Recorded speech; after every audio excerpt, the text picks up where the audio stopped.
Provo lawmakers just decided that they're going to crack down on fines for students cutting class. This may look like a jumbled mess of wires, but each one, the fumes that come out of exhaust pipes are one thing that makes our air so unhealthy. That Joaquin Village will hold more students than most other places.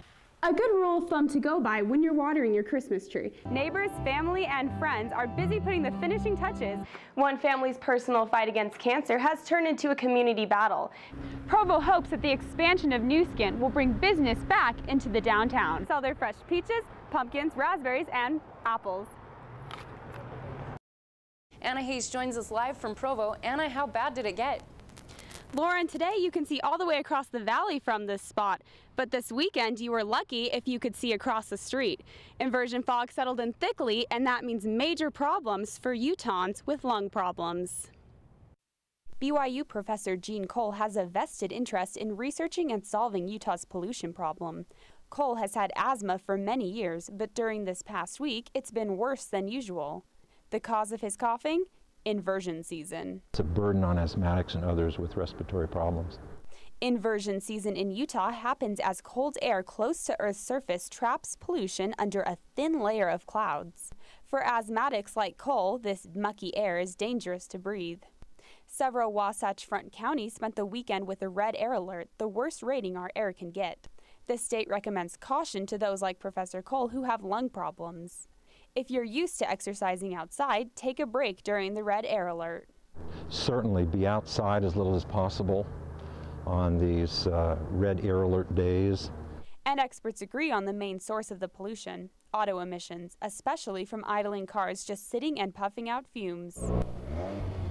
Every day I walk through parking lots here at BYU, and cars are sitting, idling, waiting for a parking space or just keeping warm while they're waiting to pick someone up. Inversions can also cause major headaches for those traveling during a red air alert. The fog left many passengers scrambling this weekend at the Salt Lake City airport after flights were canceled and delayed. But Lauren, if you look behind me, you can see that some of those morning rain showers we had today are helping to come in and kind of clear out some of that hazy air we've had. Back to you. Great, Anna, thanks. The hard work of hundreds of volunteers and one local charity means one Orem family is waking up this morning in a brand new home. Tears, shock, and joy filled the faces of Mike and Mindy Gleason on Friday as they first laid eyes on their new home. It's a gift from Utah-based charity Heart to Home, who heard about the Gleason family and their 2-year-old daughter Presley just a few months ago. Presley has a rare respiratory condition, which means she needs a heavy oxygen machine and these tubes in order to breathe. Bringing her to any other part of the house is like a really big deal and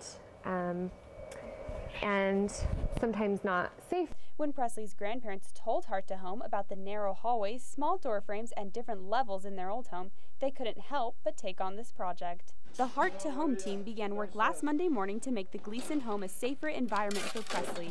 Hundreds of people donated both time and equipment to rebuilding the Gleason's home, preparing for the big reveal. If there's anything that we can help Mindy with, I mean, we can do it. We love that little girl. Presley and her parents got the grand tour around their new home by none other than Cosmo the Cougar. And Presley seems right at home. I think she knows something exciting's happening and she knows this is her house, so I think she likes it. The Gleasons are now all settled in their new home and tell me that it's more perfect than they could have ever imagined. Anna Hayes is live at the Museum of Art with all the details about this uplifting exhibit from Denmark.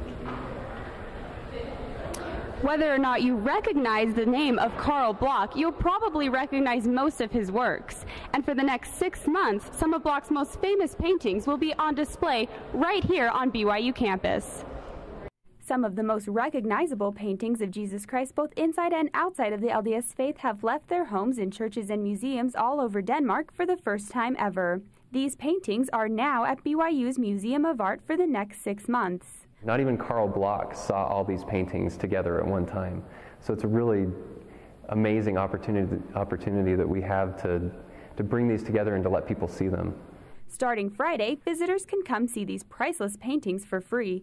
Carl Bloch is well known for painting pictures of Jesus Christ teaching, healing, and praying.